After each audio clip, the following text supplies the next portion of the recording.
Whenever you guys are ready, I'm ready. No, you. Ladies first. Me? What? Yeah. Hi there. My name is Lauren K. Smith. I do lots of things for 916. I'm an actor. I do AD stuff. I've done wardrobe. I've done background work. I do all kinds of random stuff. My role is to do whatever Max and Hunter tell me to do. Yeah. And who are you? My name is Hunter Johnson. I'm assistant director with 916 Productions and co-produce the shows. And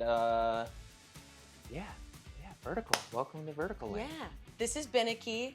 She is our emotional support. And this is Jeff, her emotional support. Yes. One thing that we like to do with 916 is we're animal friendly. Very. Set. Beneki is a frequent collaborator with our productions, as well as Roscoe, the cat. Roscoe is our absolute favorite. He's our set kitty. He belongs to James, one of our lighting kings. And he's one of those cats that's going to be small forever. Oh, yeah. And he boosts the vibes like 90,000% on set. Yeah, Roscoe will play. You know, you can wrestle Roscoe. Beneke's more of a snuggler, but And a barker. Yeah. Our sound guy loves Beneki. Oh, good pup. Good puppy. Ooh. Welcome to the podcast. Yeah, welcome to the podcast. Welcome back to the podcast, episode 2. Yeah. Whoa. Yeah, so I think we're going to talk about Vertical I'm production. pretty sure we're going to talk about verticals. Yeah. This is being filmed horizontally, so don't get confused. This isn't one of the verticals. So I'll start with a question for you, Lauren. Oh, okay. Hit me. Can I start with a general question? Oh, sure. Okay. I have 2 questions. Yeah. What you got for us? At the end. So my beginning question is, what is a vertical? Cool. You got it. Cool. So I knew nothing about vertical filmmaking until I got in with 916 Productions. And vertical filmmaking is essentially taking your camera and doing this. So you're filming vertically, so your frame is this way, and it is designed specifically for this device. So you can watch your product full frame vertically, and so I guess that's a technical way to look at it. Now, in terms of the vertical genre, you know how it is, Lauren. The vertical genre is a very specific one, just like any type of media or theater. I would say that it leans very soapy, very drama heavy, very high stakes, fast pace, lots of cuts and editing and boing sound effects and things like that. It's always as high stakes as you can possibly get it. So if you imagine a rich guy, make him 20 times richer. If you imagine a girl who's a damsel in distress, imagine every possible way she could be in distress, and she's got all of that going on, and her mom hates her, or whatever else is going on. So I would say it is very dramatic, slapping, crying, the whole 9 yards. Yeah, and of course, you imagine your hero, and these guys are heroes. And when I say that, I mean they are. You mean the hunk? The hunks. Oh, yes, yes. hunks. You imagine The hunks. your Prince Charming is definitely going to have several scenes without a shirt, and that's what we're here for, We're here to film some guys without shirts. Film hunky guys without their shirts on. Yeah, exactly. We also have the bitch too. And the bitch, yes. There's always a bitch.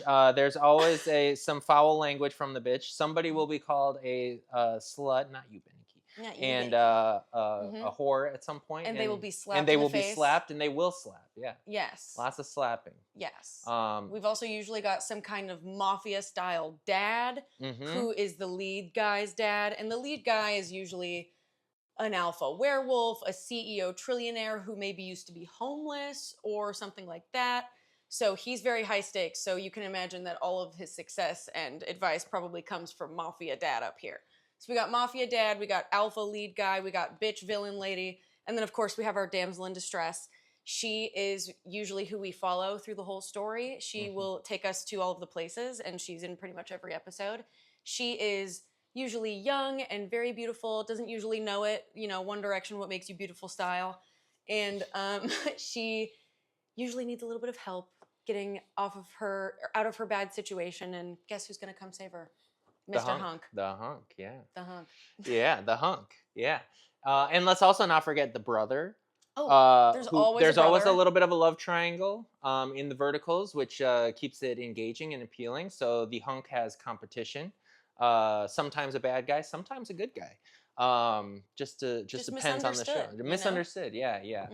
Mhm. But essentially, it's a soap opera style made for younger viewers that can watch with ease on their phone. Each episode is 1 to 2 minutes long and typically ends in a cliffhanger or a yeah. Come here, baby. Here, come sit with us. Come talk about verticals with us. Yeah. And I Also just for- want also for to. the housewives too. Oh, And the yes. housewives, It's for yes. all of our housewives. It's for Yeah. all of our queens that are at home that get off work and they're like, ugh, my husband just moved out. I'm pissed. I need something easy to watch. Boom. Yeah. Viglu, real short, whatever. And I just want to say, these tropes that we're kind of assigning to these soapy characters, tropes have existed in theater and in media since the absolute dawn of time. For example, not to do theater history on you. Whoa, everybody Let's hear buckle up. In Commedia dell'arte, which is like old Italian mask theater, they relied heavily on these tropes because there would be big crowds of people and everybody. Theater was like the most accessible form of entertainment back in the day. You didn't usually have to pay very much money, and the actors usually didn't have a lot of money either. And so they had to find things that were really recognizable really quickly. And so that is kind of how, in all forms of performance media, tropes have evolved over time. And so I think that the verticals do a really smart and like fun play on those types of things to make things very accessible and very recognizable. Once you turn on your screen, you know, oh, that's the bitch, that's the hunk. I know that's the evil brother. He wants the damsel, doesn't he? Yeah. You know?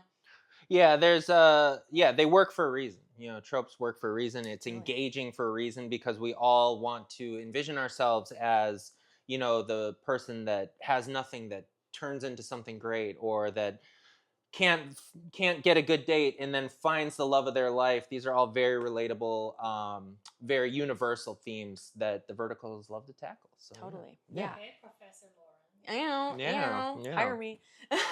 Well, Hunter, I have some questions for you.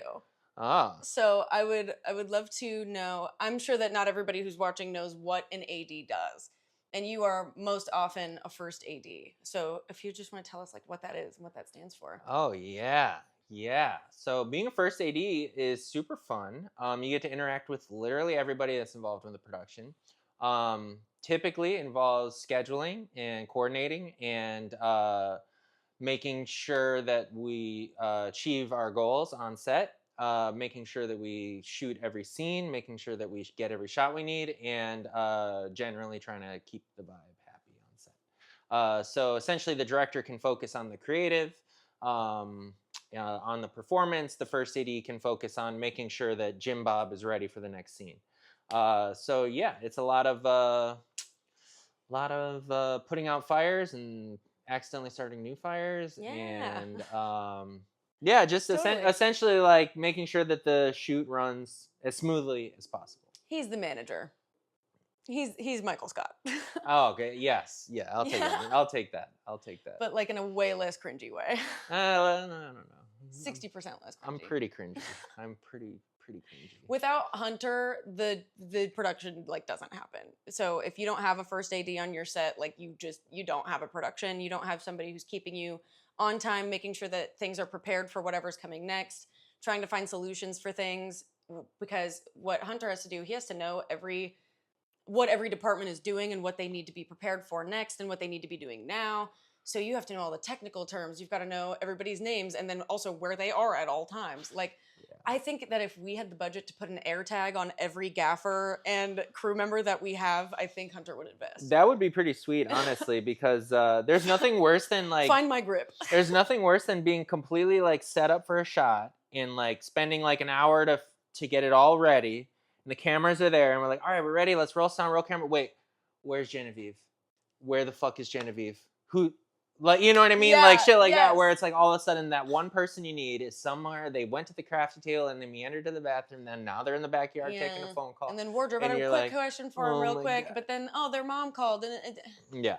why are you 6 miles down the road? What's going on? Yeah, but it's super fun, man. And you second AD'd on the last show that we did, which we had a huge cast. We had like over 40 people, unique characters in the cast. And yeah, so you got to see firsthand how to wrangle all that stuff. Yes, I did. Did great, by the way. Thank you. Excellent Thank AD. you. Excellent AD. My job with that one as second AD is to just like make Hunter's life easier. And so since Hunter has to be on set, he's in this particular situation, since he's got extra people to lean on like me, he's on set doing the slate, making sure that all the departments know what they're doing. So what I'm doing is preparing for usually the next day. I'm making the call sheet, contacting people, emails, drawing little lines on the map so everybody knows where to park and, you know, stuff like that. And trying to make sure, hey, do we actually need this much time for this scene, or can we steal some and give it to that scene over there? Mm-hmm. Do we need to call this person this early, or should we switch these scenes around so that they can come later?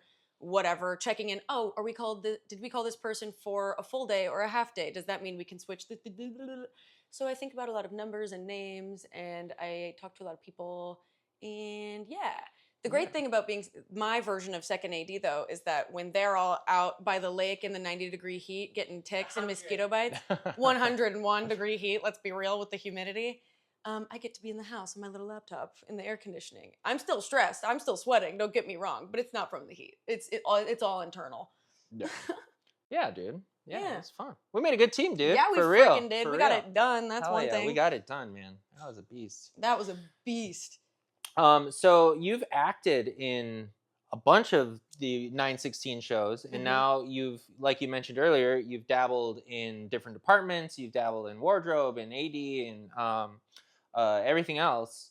What's the difference between being an actor and being a crew member? I don't want to say which is better, because I think we both probably know what the answer to that is. But what's the difference? What's the difference between them? Like, Yeah. I don't know. Was it a different experience ADing versus being in the makeup chair getting ready to act? Definitely. I would say the biggest difference for me, other than like the literal job itself, is just with acting, a lot of your work is done on the back end so that you can come prepared and ready to do your job. And AD stuff just kind of flies at you when you get there. And before work that day, you really don't know what's going to happen later. When you're an actor, it doesn't seem like you're doing that much when you're there, because once you're there, you've already gotten all of your stuff prepared. Your lines are done. You've done your character research. You've done your skincare and your workout and your dieting for that week or whatever stupid bullshit you have to do for that. You got your hair done and your nails done. So I would say the difference is just when the work happens. Sure. I would say being an actor is just easier for me because it's more innate for me. I've been acting since I was like 3 years old. I went to theater camp and I just never left, basically. But second ADing I still really like, because when I was in college, part of my emphasis was in administration because I wanted to like be employed one day and have a job. So Smart. I leaned into that side of things because I think management is something that you can get wrong very easily, and that is what will cause a lot of problems, especially on something as chaotic as a film set. So I wanted to see what I could do to make things efficient and easier for everybody else and just have things kind of handled. So I still appreciate having that kind of role and that kind of experience, because it also just helps me in my regular life. Like now I'm just better at organizing the things I have to do in my own schedule, because call for being at my doctor's appointment is 10 minutes early because the line is always really long. And I know that now. Yeah. You know? So I would say, yeah, it just depends on when you want to do your work and what you want to be experiencing when you're on set. Because on set as an actor, you can't help move any equipment. You can't touch anything. You can't give suggestions here or there. You are sat to do your job. You will deliver your lines. And if you want a Diet Coke, somebody will just give it to you. And somebody else does your makeup. Somebody else does your hair. You just kind of sit and you lock in so that when it is time to get your shot, you can just lock in and get it done. With second ADing or first ADing or any kind of crew position, really, it's a very different, more high blood pressure experience. But I like both. Just depends on the day. Yeah, I think that it's really, I come from an acting background too. And I think that it's really beneficial for actors to crew at some point, whether that's production assistant or ADing or literally any crew position at some point, and I think it's equally beneficial for crew members to be an actor or even background at some point, just because I think that it gives you a broader understanding of the entire thing that's going on. Like, for instance, if an actor is called at 9 a.m. and you don't get to their first shot until 1 p.m., a lot of times that's not necessarily poor planning. It's that something came up on the day that changed things around. And if you have that crew position, you might be a little more understanding. Most of the time actors and crew are totally understanding when things change. Yeah, but it's better for that perspective. Yeah. It's like on this last show, for instance, we had somebody called in first thing in the morning, and then literally 15 minutes later, we're like, oh, actually, they're not going to be in this scene. And I'm like, well, I called them at 9 a.m. for this scene. Now they're not in it, and their next scene isn't until 1 o'clock or whatever. So yeah, I do think that just for all filmmakers, for all actors, expose yourself to as many positions as the whole world of filmmaking as a whole, because it will help round your knowledge base and experience. So when you are in a crew or acting position, you have a better grasp of what's going on. Totally. And I think especially for actors to get in on crew stuff, I think it helps with understanding the kind of acting style you need to present, because for example, if you have some crew experience, for example, like with lighting, then when you get into a scene as an actor, you understand like where your face needs to hit, because like this is where the light is coming from. So this is where your mark needs to be so that it looks the best. Or if you have experience in directing, then you have a little bit of a better understanding on how to work with a scene partner that maybe you don't drive with at first, like acting wise, you know how to work with them a little bit better. I just think it makes your life a lot easier to have those different facets coming into play, so that you can like, I don't know, efficiency is key. This is the theme of the AD podcast, is be efficient.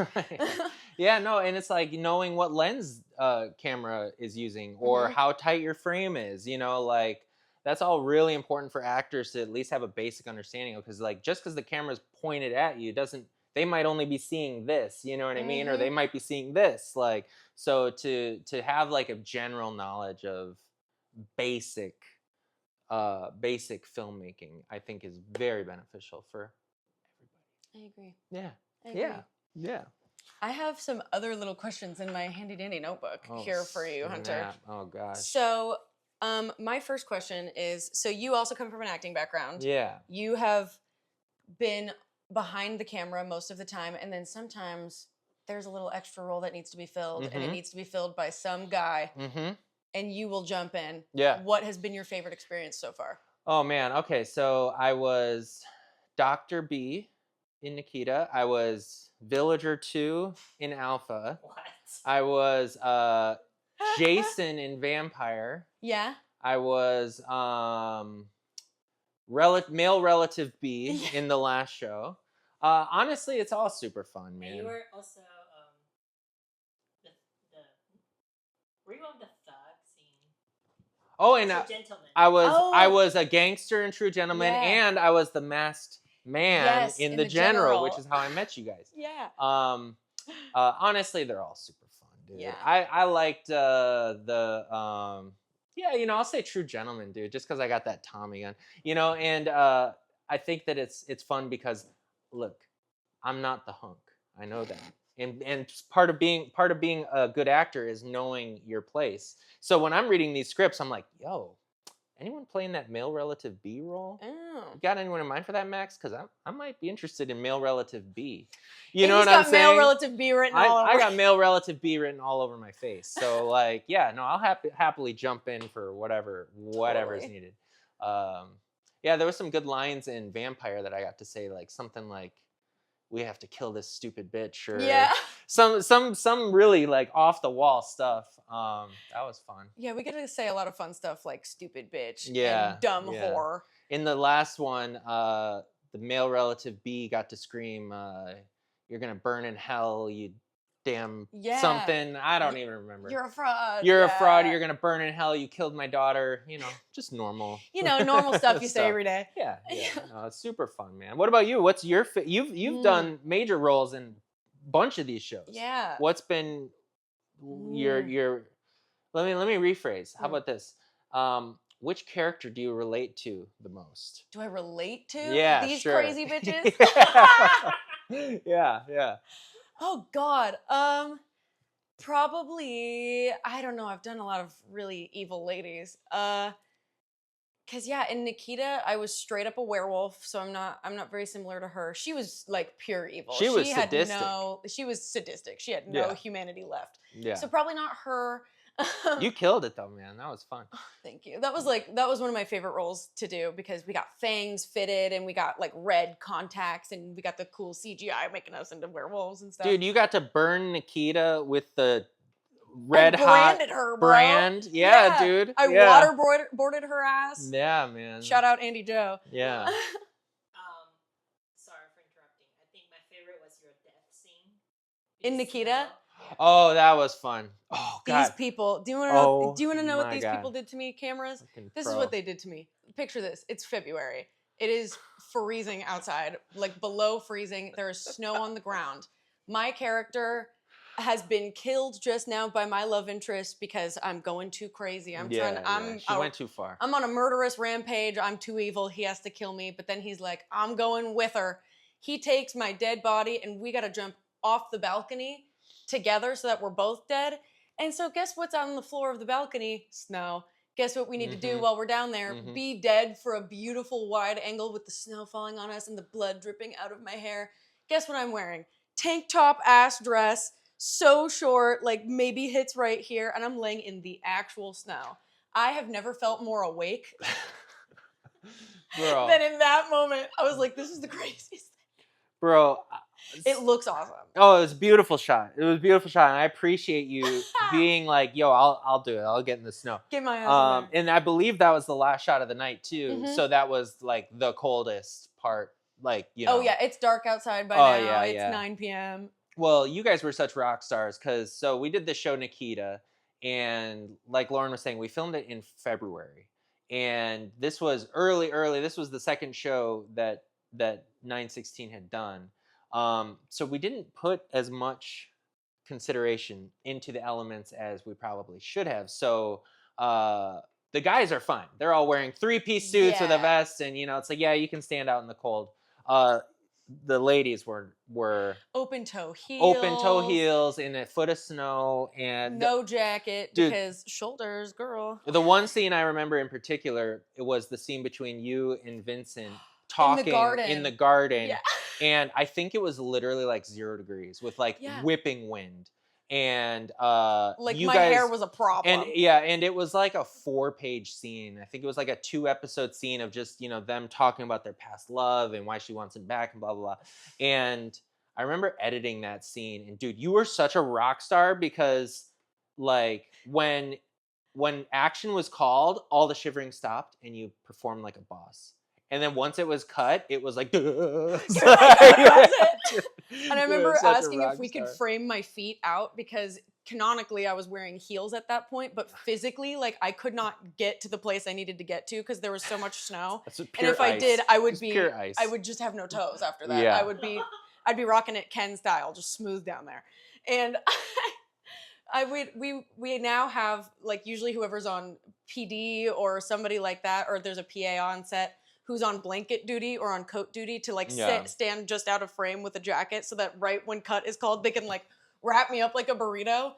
And that was implemented after Nikita. Yeah, like mid Nikita, we were like, oh, maybe we should put someone on a blanket. Yeah. Oh. I'd be like, no, it's fine. Dude, y'all were rock stars though, man. You and Carrie Ann, man. Holy cow. Like, oh, dude. That one was genuinely so fun though. I had so much fun on that set. So what was worse, filming a show in 0 degree February or filming a show in 98 degree heat. Okay. 98 degree heat. You can put on a jacket whenever you want. But if I'm sweating, my makeup is fucked, my hair is wet now and it probably shouldn't be. Everybody also, I think, you can get a more heightened emotion out of whether it's the cast or the crew in heat because you really can't avoid it. You can just sit there and fan yourself. But when it's cold, you can at least like bundle together and we're all going through this together and ooh, it's winter, so maybe there's hope in our hearts. When it's hot outside, girl, Yeah. you just want it to be over. You just want it to be over. Yeah. I'll lay back in the snow any day if I don't have to go back down to that lake. Going forward, let's only do shows in like March. Yeah. March and April. Once a year, we'll do 6 all at the same time. Yeah. No more July shows and no more February shows. And if they are, we'll do one of those office ones, like when we did Dangerous Animals. Pretty much all of that was inside of an office. There's like a cast of 4 people. That's when we do in July. Mm-hmm. Yeah. Yeah. Shout out Eric for real. Dude, yeah. He's the best. Yeah, man. I have... We're not done with your question. Oh. That question was, which character you most relate to? Yes, the character I most relate to, I would say, since I got to pick, I played a best friend role. It was a lot smaller than like the villain roles that I've done, but her name was Jenna, and it was in the show Freaky Exchange that we had Harrison Luna and Nicole Maddox for. I was just like sassy best friend off to the side defending my friend, and I got to be in very silly situations, being kind of the like, you know how there's always a character who's kind of the audience representative that looks around and goes, what is going on? Like, this is weird. That's who I got to be, so I got to be kind of the comic relief, and that is my cup of tea, and that's not really a trope in Vertical World, so getting to do that and look at Harrison Luna and be like, I'm sorry, you're my best friend in the body of who? Why did that happen? Like, that was so much fun. That was fun, dude. That scene in the office with the the appendage. Watch the Freaky Exchange. Watch Freaky Exchange out now. It's pretty funny. It's pretty it's pretty freaky. Some pretty freaky moments in that one. Yeah. I have a fun question for you, Hunter. Oh, let's hear it. This one's going to be this is a build your own vertical. Oh, okay. This is a Build-A-Bear, but build your own vertical. Cool. So you're the lead. I'm the lead of a vertical. You are the lead of a vertical, and you get to kind of design what the world is like and who your character is. So my first question is, who is your favorite coworker on set? Or one of your favorites? Who's one of your bros my favorite on set? coworker? Oh, Max a billion. All right, and what is the month you were born? September. So your lead's name is Max September. Max September. My name's Max September. Your name is Max September. Can it be with 2 X's? I feel like that. Oh, yeah. Yeah, totally. And September is spelled September. Yeah. For sure. Yeah. Okay, so Max September. I like that. The style options are werewolf, vampire, CEO business, detective, hospital, and school. Or you can do any combination of 2 of those things. CEO. I want to be... Just CEO? Yeah. Yeah, I feel like CEO vibe, you know, just like running the company, like, you know, stocks. Billionaire vibes, the stocks, the markets, taxes. Can you believe it? You know, and I would run my business for the people. Yes, you know, absolutely. But Dad doesn't want that. No, that's fine. I'll Mafia go to war with Dad that. wants the money, and Max September, Mr. September is Mr. September. Yeah. My date with Mr. September. That's what it can be called. In October, coming this October. So Max September is a CEO trillionaire. Yeah, of course. Do you think he used to be What's higher homeless? than Bagillionaire. Bajadillionaire. Did he? Did he come from being homeless? Is this a legacy thing where his dad gave him the company? What do you think? I would say that Max September. I think he's got a dark secret. You know, he's got a dark past. Like maybe he has a brother that he doesn't associate with anymore. Because he's a psycho killer? Something like that. Yeah, he's got a skeleton in the closet that he needs the tender love of a woman to bring out. You know what I'm saying? Yes. Like, yeah, you know, right in a vertical here. And he drives a vintage 60s dark colored car because he's very depressed. Totally. Yeah. 100. Okay. So Max September is a CEO with a dark secret. Yes. And now we get to build you. Okay. And you get to choose the body, face, and vibe of the following people. Awesome. Casey Esser, Mark Vega, Jennings Brower, Harrison Luna, Tyler Ellis. Oh my God, I want all of them. Those are like my favorite people. I know, that's why I picked them. Oh my gosh. So you get to pick the vibe of one of those people, the face of one of those people, and the physique of one of those people. Oh, well, these are like homies. So, I mean, I don't want to, you know. Don't want to objectify your homies. I don't want to objectify my homies. I mean, I'll take the body of any of them. I'll take the face of any of them. And let me see. If you're like a hardened, okay, so like, I'm thinking, vibe. I gotta think vertical vibes. Yeah, I I'm don't- feeling. Yeah, okay, so I'm feeling like with this CEO, he's got the personality of, say, Mr. Vampire. So that was played by Casey Esser. Yeah. You know, Mhm. real firm and analytical, Stoic. but something else is going on. Oh yeah. You know, but overall, I'd say he has the vibe of maybe a let's see, what was Dorian, you know, Jennings. played by Yeah. Jennings. Yeah, Uh-huh. you know, where he's brooding and has this like thing, but he also like has this, you know, when he meets that person, that bubble and love and all that stuff, you know. And then what were the other ones? We got Mark Vega, Harrison Luna, and Tyler Ellis. Oh, Harrison Luna. He's got the appendage of he's got the appendage. So his appendage. He's got the appendage of Freaky Exchange. For sure. Sure. For I sure. think so too. I Yeah. can see it. Yeah, I could see that. Yeah, totally. At the minimum. And yeah. So yeah, and the abs of literally any of them, because Totally. they're all, you know, They're all jacked as hell they're for all no reason. very hunky bros, and I have nothing but respect for all of y'all. Yeah, Seriously. all love, Wonderful all respect. people to work with. Damn. Seriously, and I mean that genuinely. They were all like, dude, those are some of the biggest names in the vertical space. Yeah. And These are we've been very, very fortunate to work with some really incredible actors, like Casey and Mark and Jennings on a couple shows. Yeah, so props to those guys, man. They work hard, dude. It is not easy to memorize a 120-page script. And I will say, goes across the board to all the vertical actors we've worked with. Dude, y'all are off book. I've been on feature film sets where people don't know what the next fucking word is supposed to be. Yeah. And dude, you guys really, really go to town on just being on point, dude. So props to all those guys. They're successful in this industry for a reason, because 100%. they show up and they know the assignment, and props to all those guys. Yeah. And they're easy on the eyes. Oh yeah. Yeah. All just bonuses all around. Yeah.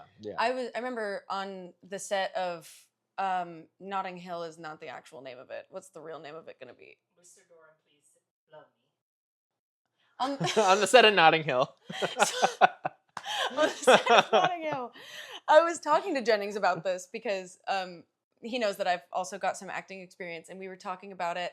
And these male vertical leads, they go from set to set to set to set. And so they've got high turnaround, which is why I kind of mentioned those tropes earlier, is because it does make it a lot easier for these actors to be able to keep consistent work without it getting too complicated or too overwhelming. If you know kind of the role that you'll be playing, it's not as difficult to get into the swing of that. But also, we were saying, like, the crew around you, especially in vertical world, is working very quickly to serve a company that might not be completely on set or like easy to contact right away. So you've just got to hope that what you're doing is right, and you've got to move very fast. There are lots of locations and a billion outfits to wear, and like on this last set, 40 actors sometimes at a time. And so the best thing that you can do as an actor who can't help move equipment or make things go any faster than they already are is to just show up with your lines memorized and knowing exactly what you're going to do. That goes for all sets, man, not just verticals. Yeah. Like, Oh, yeah. Know your damn lines, guys. Just learn your lines. It's just read them a couple times. Yeah. Find a friend. Read them out loud. Yeah. You do it 3 times, you're good. You're set. One time I was in a play where I had to memorize every single role in the play, and then that night when I got there, the audience would vote for whatever role they wanted me to play. That's cool. And I would just have to do it. If I can do that, you can learn whatever lines you have for your film that you can like look at your script right before you walk on to do it. You know what I mean? Totally. Get it together, guys. And I will say, I mess up my lines every time, even when I'm Dr. B or Village Person A. I haven't seen that so far, so that's all you. Yeah. He kills it. I have a question. We have an answer. So I met Lauren through a college friend from KU, and then so I've seen you playing an interesting play where the audience choose who you play that night, which means you have to memorize every character's line. And then all those verticals also has a lot of lines, and then the director constantly says hold.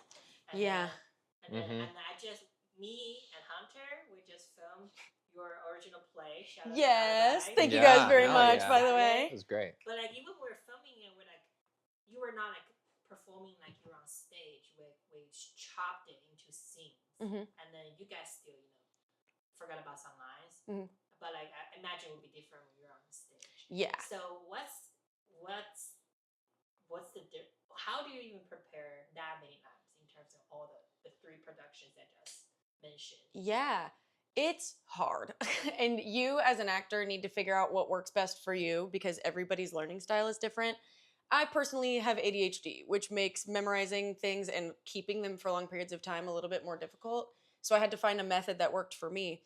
And for theater, especially, I think that the best way to do it, this is the holy grail that I live by.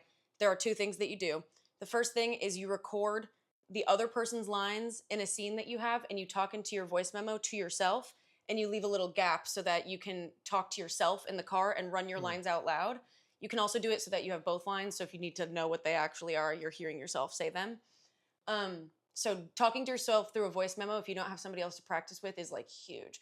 But the best way I think to do it, I learned this in high school from my high school theater teacher, Miss McGinnis, shout out girl. If you do your scene 3 times, the first time you have your script in hand, the second time you don't, but you can call for line and see what you're missing, and the third time you just have to get through it, whether you know your lines or not, and you just kind of have to make it up and figure out a way to get to the end of the scene. After that 3rd run, you know exactly what you did wrong, you know exactly the lines that you don't know very well, and it's in your brain. Interesting. 3 times. Just do it. Crank it out. Interesting.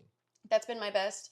But for that production that we were talking about where I had to memorize a billion roles, all of those roles also had like insane monologues that were like a full page long. With monologues, I think it's very different. I think with monologues, you have to track it kind of like like you're mapping out a trail, right? So you have to decide where you're going and how big you're getting at a certain point and how small you're getting at a certain point, and then what the goal of the monologue is, and then that's going to help you. And then one more tip with monologues is I like to rewrite them in different words that you would say, but within the same amount of sentences. So if your line is, let's say, I really want to order a pizza, then I would rewrite it to say, like, I don't even know a different way to say I would really want to order a pizza, but like, pizza sounds really good tonight. You know, like rewrite it just a little bit so that you get the goal of each sentence in your brain, and then you can get the details a little bit later. With film stuff, I think it's different, especially with these verticals, because you have some shorter, the lines are usually a lot shorter, so you can kind of crank them out a lot faster. I can really just look at it and go, cool, got it. But that's also because I have all this experience with weird shit like the play Everybody that Tamia actually directed, which is who introduced me to Max and got me into all this. So shout out to Mia. Shout out Mia. Yeah. Shout out Mia. Ew. Yeah. That's my tip. Yeah, and I'd say that just in general for all actors, like the more you know your lines, the better your performance will be. Because if you know those lines inside and out and you could say them in your sleep, then you can focus all of your energy on the performance, and you don't have to have the thought of, oh, what's my next line? Okay, you know what I mean? Because you can see that on a monitor. You can see when an actor is struggling. You can see when they're doing the smell the fart acting. Yeah, when they're like, you can just see that brief moment. Yeah, smell the fart acting. It took a second to land. Yeah, dude. So yeah, that's real. Yeah. But yeah, like you were saying, yeah. Totally. Yeah, man. Yeah, man. Yeah. Cool. Yeah. Your vertical sounds fun. We should make it. Yeah, Max September, the CEO, who I think I figured out what his secret is. Okay. Is that his brother is not actually his brother. Yeah. Who's his brother? You'll have to watch the show to find out. Yeah. Releasing this September. Releasing this October, Max September. CEO trillionaire has a date in December. Yeah, and that's who he falls in love with. Someone named December. Or like June. Or June. Yeah, June. Or May. Much better. Or May. There's a lot of way better names. Or April. Or even August sometimes is a name. Anyway, doesn't matter. No. You'll see it soon enough. We'll have character names down by September. But real talk though, if I was to do a vertical, I think that this vertical space should break into new arenas. Totally. And for instance, She in Between, the pilot vertical. Guys, so we did pick up She in Between. Yes, straight up.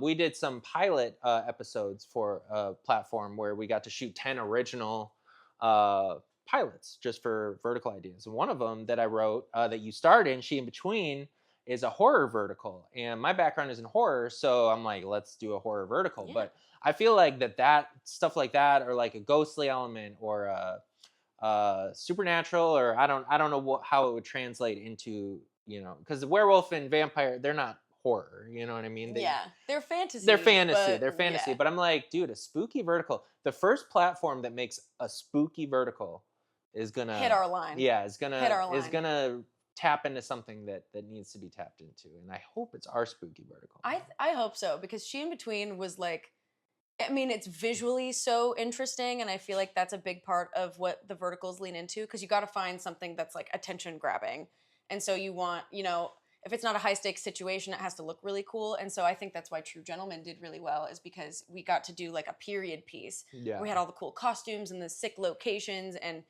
all of that stuff where it's very immersive, and I think that the supernatural stuff can be kind of like that, because She in Between it's essentially about this woman who dies and haunts her own house, and there's drama that ensues from there, and so her obstacle is that she can't make contact with like reality, and then she's also experiencing some demon stuff over here. Obviously, you gotta have a demon if you're doing ghost stuff, but I think that adds so many more fun layers and cool editing opportunities and visual options. Like, I don't know, I would love to be a dead ghost bride. The real problem with a ghost vertical is, how do you do the slaps? Because she could walk up to like, go right through, and that's probably where rubber would hit the road, and we'd have to pull the plug on the whole thing. Only ghosts can slap each other, and then real people can slap each other. But we all know the ghost is the one who wants to slap the living. Exactly. Yeah. Gotta figure that out. That would actually be so fucking hilarious. Once you guys figure that out, hit our line. Yeah. We got a story for you. Yeah.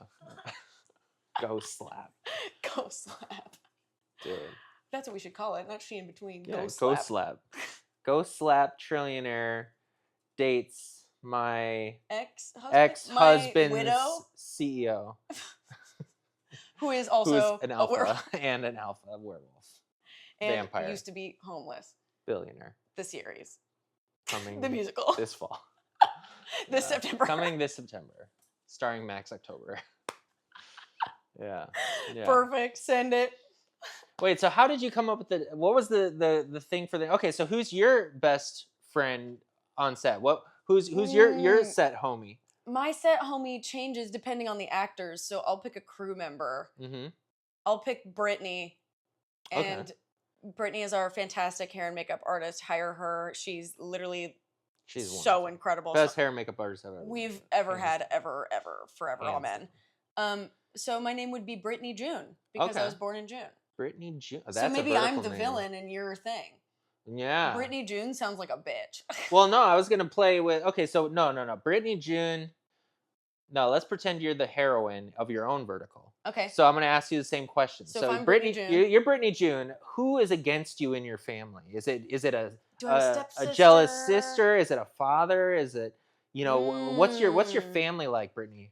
Okay, yeah. So Brittany June is, let's see. Oh my God, who's Brittany June? These girls often like live with their families, so I would say we've got an evil stepmom situation. Oh yeah. Who has brought my evil stepbrother? Because I usually have a stepsister who's jealous of me and wants to like take all my clothes and whatever.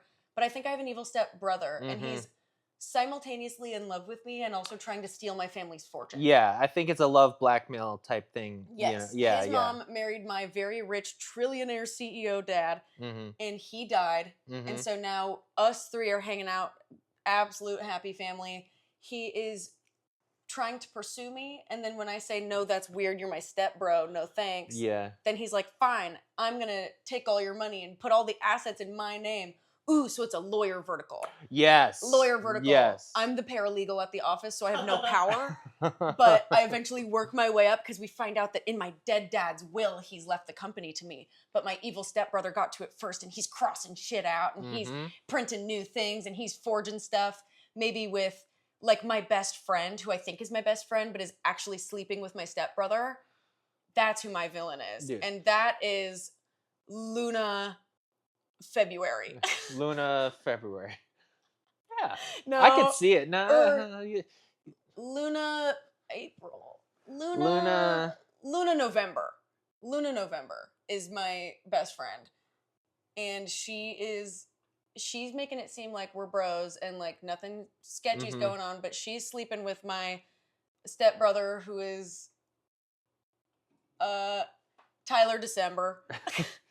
And I think I'll throw in, I think that Luna's husband is the head of the bank. And he is my love interest. Exactly, because he's been roped into this whole thing, and now he's got to represent, the stepbrother.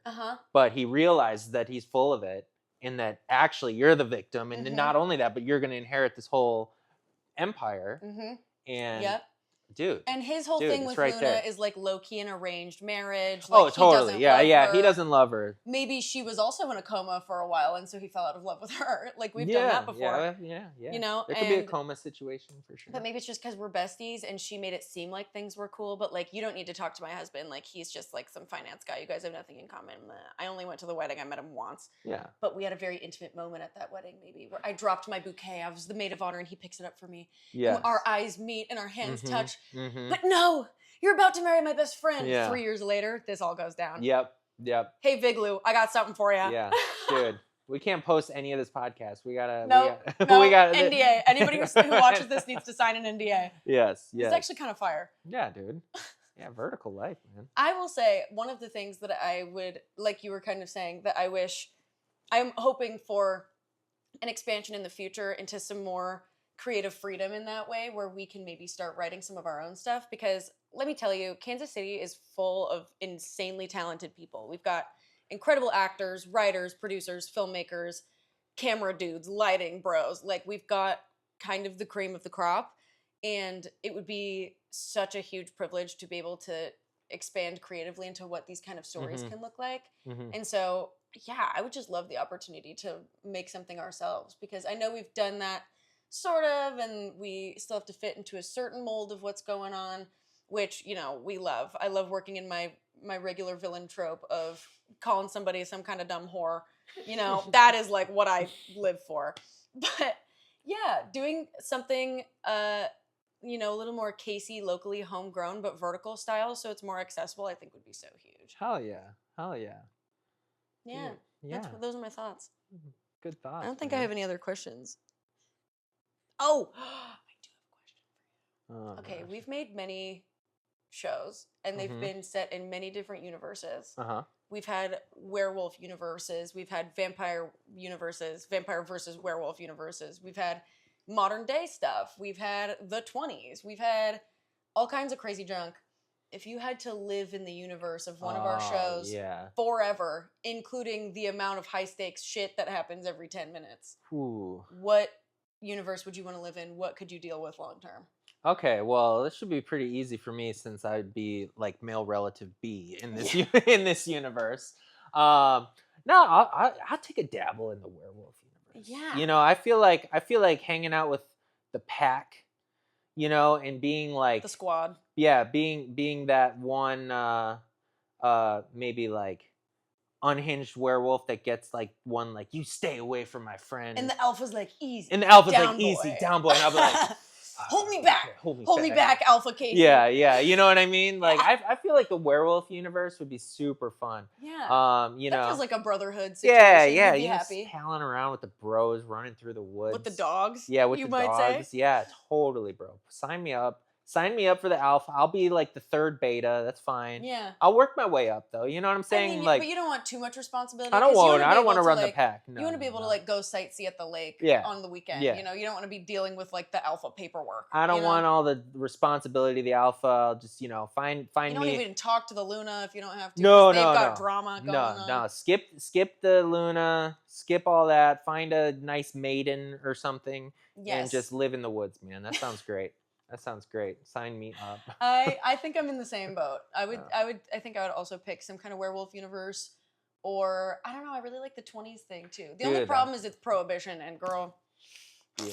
Yeah, and the rights thing. And the rights. I like being able to vote and open a credit card. Yeah. If it was like vertical style 20s universe, where the only problem is like, if you're not in the mafia, you can't get away with stuff. I'd join the mafia and I'd be set. There you go. So if I'm like my character from True Gentlemen, then I'd send it. Except she does go. Well, I don't want to spoil. No spoils. It doesn't necessarily work out for my character in the end. I'll just say that. I don't think it works out for most of your characters. No, to be I'm honest usually with dead you. or like in jail or yeah, disgraced in some yeah, way. yeah. At least slapped. Something, Hunter, you call the minions. The what? The minions. Oh, the minion. Oh yeah. The... Tell us about an embarrassing moment you had on set. An embarrassing moment I had on set a week and a half ago.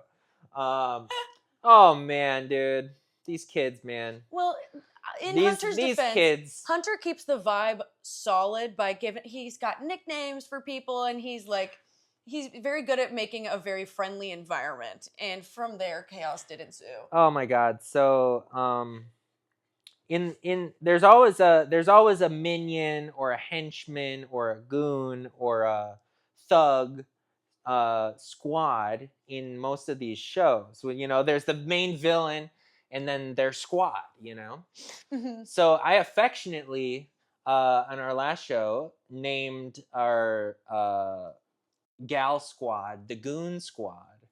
To me, goon means thug or muscle or a goon. So I had been calling this lovely group of actresses goons and saying, yeah, they're gooning around. Hey, it's time to really bring that strong goon energy. I need you guys to goon really hard on this take, that kind of thing. Not thinking anything of it. And must have been 2 hours later, Tyler, I think our sound guy, he pulled me aside and he had a real kind of serious look on his face. He's like, hey man, you shouldn't be calling them the Goon Squad. And I'm like, what do you mean? They're goons. What do you mean? They're straight gooning right now. and he's like, look at it. There's a squad of goons right over there. And Tyler's like, do you know what that means? I'm like, yeah, it means thug or the muscle, the goons. I'm used to Batman, okay? And to be fair, a year ago on one of these sets, it would have been green light, call them the Goon Squad. Yeah, I didn't realize I'm the oldest person on most of these shows, which is hilarious to me. I had no idea that Gen Z had taken the word goon, or it might not even be. It might be earlier than Gen Z. Either way, goon apparently has a connotation that I was completely not aware of. Urban Dictionary with 916. Yeah. What does goon mean? Urban Dictionary goon. And apparently I had been telling people that they're gooning really hard is not appropriate and should never be said, especially to a cast of young actors. Y'all can look it up so if you don't know what that means. I felt luckily everyone was cracking up and it was just fucking hilarious. But I was like, dudes, I had no idea. Goon to me has always meant a Batman henchman. Yeah. I never knew that. You've never knew definitely called a squad of bodyguards or whoever a goon squad before, on previous sets. But this is new terminology within the last finicky. Yeah. This is speaking of gooning. Yeah, this is a new term that's come up within the last year or less, so. And you know what? I want to keep goon. I'm going to fight for goon because goon is a really good word. And honestly, it hits. And it's dude, if you're a goon, you better watch out because you don't want to tangle with a group of goons. Don't want to get gooned on. You don't want to get gooned on because otherwise you're going to be in real big trouble. And I don't know, man. I'm going to fight. Real sticky situation. I'm going to fight for that one because I really like Goon Squad. And I will never say it again on set, but I want to. I want to. Yeah, we'll bring it back for you. We'll find one day it'll fizzle out and. These kids and their lingo, you would have gotten away with it too if it weren't for those meddling kids. If it weren't for those meddling, meddling goons. I'm glad someone told me. For Hunter. Can you talk about your football cards they've been giving to people on set? I'm going to LA tomorrow for a shoot, and I talked to my buddy out there. I'm like, you're still a Rams fan, right? He's like, yeah. And I'm like, all right, I'm gonna bring you. I got a gift. I'm gonna bring you some football cards. No, man, I like football cards. I don't know. I just I don't know. I have football cards. Hunter's got lots of little sprinkles to sprinkle around on set to make the vibe more chill and more a friend family situation. Yeah. So, we've got the football cards going. You'll also usually ask the cast and crew some kind of would you rather. Yeah. He'll come up with one to ask everybody eventually. Yeah, the would you rather's that's a set staple. Those for are a me. hit. I really, if you want to like get to know somebody, ask them a would you rather. The last one was like ostrich versus. Oh yeah, would you rather fight to the death, 2 honey badgers, Yes. or 1 ostrich? Yeah. And dude, that was a good one because the That answers was were split. 50-50. Half the people are like, give me the ostrich. Half the people are like honey badgers. Well, because honey badgers are like They're aggressive ferocious. and they're on the ground and they're Yeah, coming up at you. they're much smaller, but they But are aggressive. One swift kick from an ostrich to the chest and your ribs are done. Dude, like, I would you're take dead. the ostrich any day though. Same. I just grab its little weird neck. Dude, I would grab its neck and try to jump on it. Yeah. You know, like try to get and then like ride it into the sunset. We're and friends ride now. yeah. It respects me now. Yeah, it respects me now. Yeah, We're giving Max September that storyline too. Yeah. Dude, Max September, he's an ostrich farmer. He wants to quit the business it's an and raise Australian ostrich. one. We got to get you into the dialect coaching then. Yeah, that was Scottish. Sorry, Harrison Luna, if you're watching. Harrison is a wonderful Australian actor we worked with. He was great. Honestly, everyone we've worked with has been great. Yeah, we've been pretty blessed to have pretty much like only great experiences with the actors and crew that we've gotten that aren't necessarily like KC based. Because sometimes, you know, we tend to keep it relatively tight here in Kansas City. Once we find a good squad of crew or whoever that we like, we love to invite them back because it's like, yeah, we already know that you're great at your job. Why wouldn't we have you back? And so when we get new people that you fly out, sometimes it's like, oh, what's the vibe going to be? And it's been pretty much just awesome. Yeah. We've had great people. A+. A+ for the 916 team. One question for both AD and actor, or maybe second AD, is what filming 15 pages is like? In a day? Yeah. Evil. I was gonna. It's evil. I was gonna bring that up earlier. So the one thing about the verticals is you are filming a lot every day.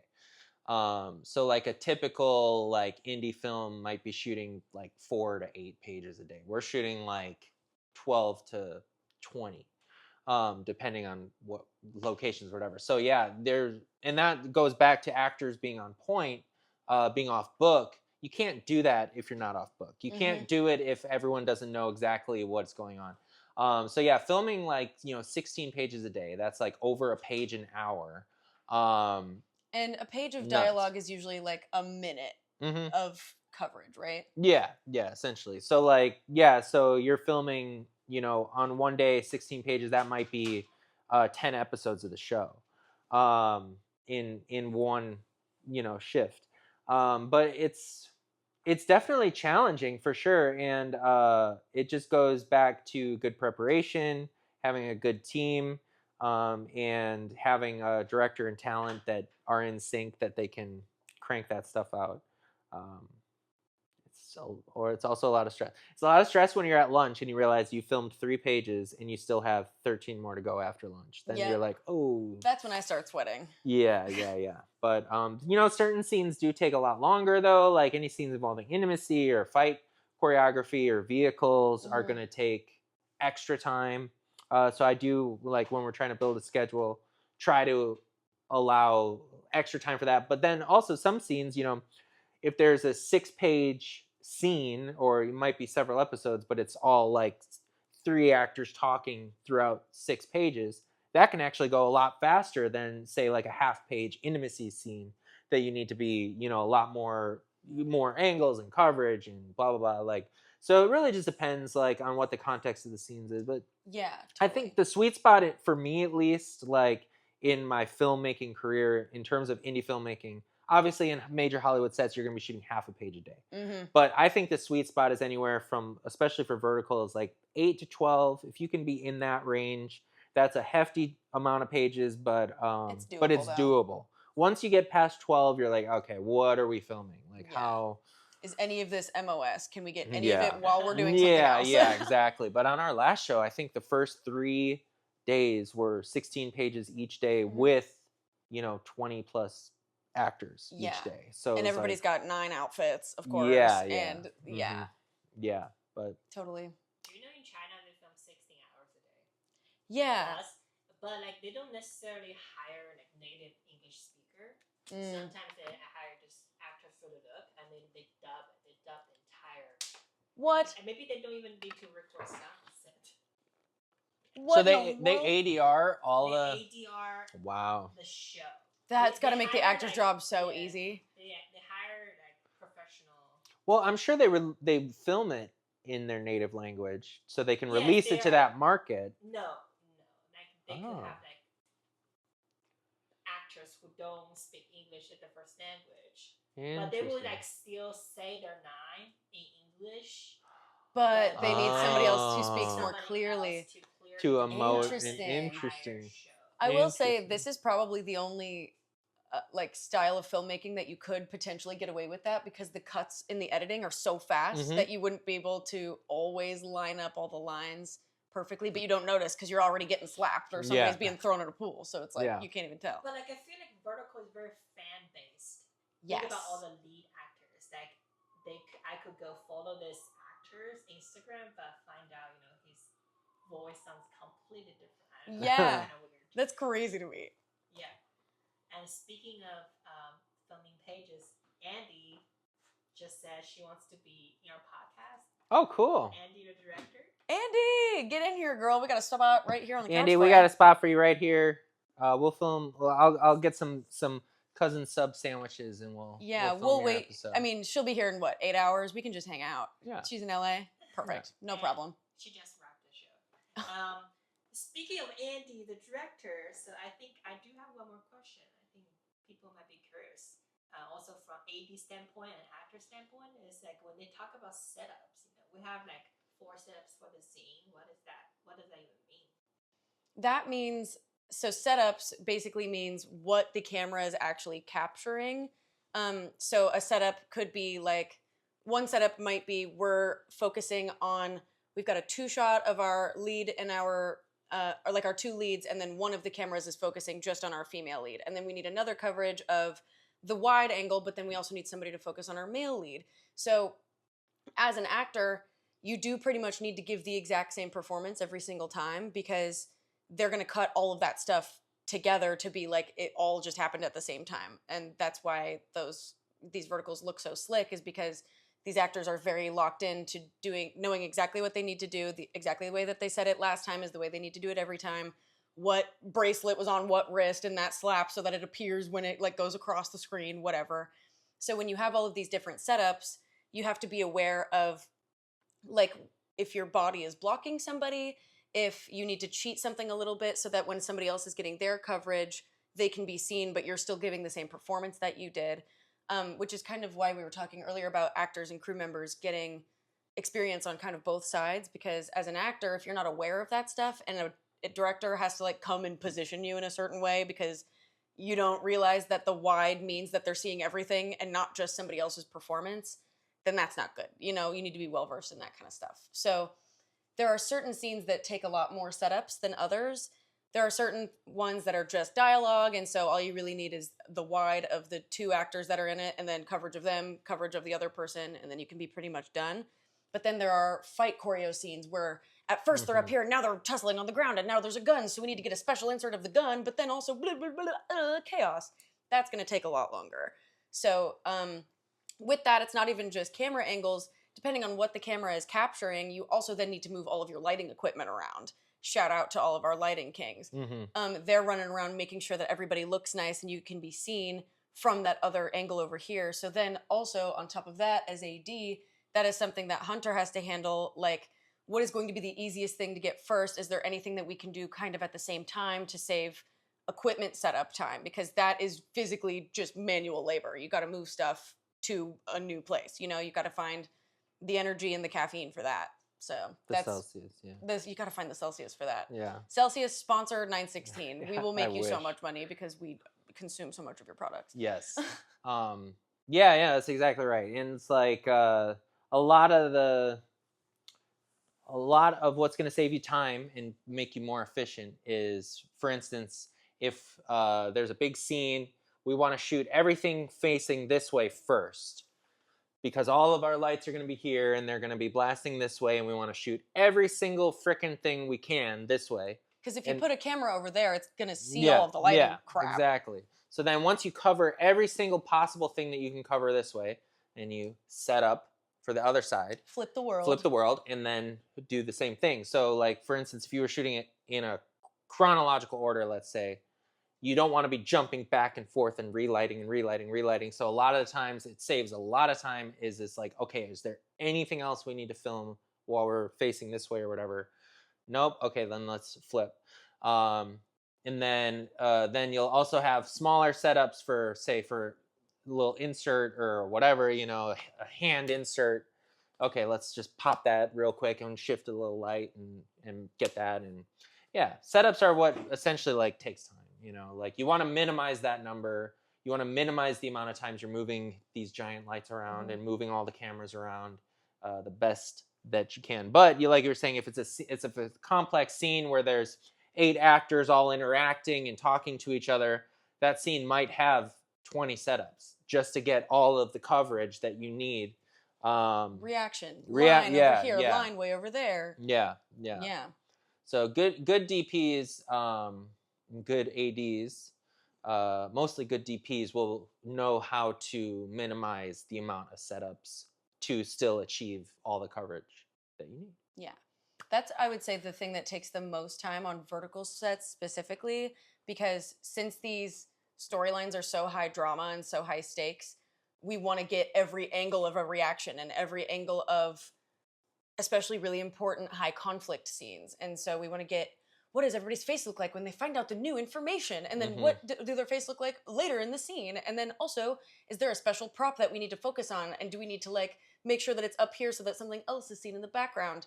Like, that stuff just takes forever. It's just the nature of it. There's no way to speed it up. And so as an actor, anything you can do to make the crew's lives easier is what you can do. Like, memorize your lines so that they can make you look nice, you know? Totally. Yeah. It's complicated stuff, but it's fun. Yeah. Super fun. Yeah. What else? What else do we do? What do you think, Beneke? What's life like being the set pup? Beneke likes to lay around and hang out with Roscoe. And sometimes Meshuggah, who will make an appearance here and there. Yeah, very rarely. He's a little too spastic. Yeah, he's a little scaredy baby. What do you think, Beneke? Beneke says, dude, I'm chilling. Just like I would do if this was a vertical show. For real. Yeah, I think the biggest piece of advice we can really give is put an animal on your set if you want to be happy. Yeah. If you're like stressed and you don't have like some kind of emotional support there, you look down and you see that face. Yeah. You're getting through the day. You're going to be fine. Yeah. Have a bottle of water and sit with Beneke for 5 minutes. You're back in.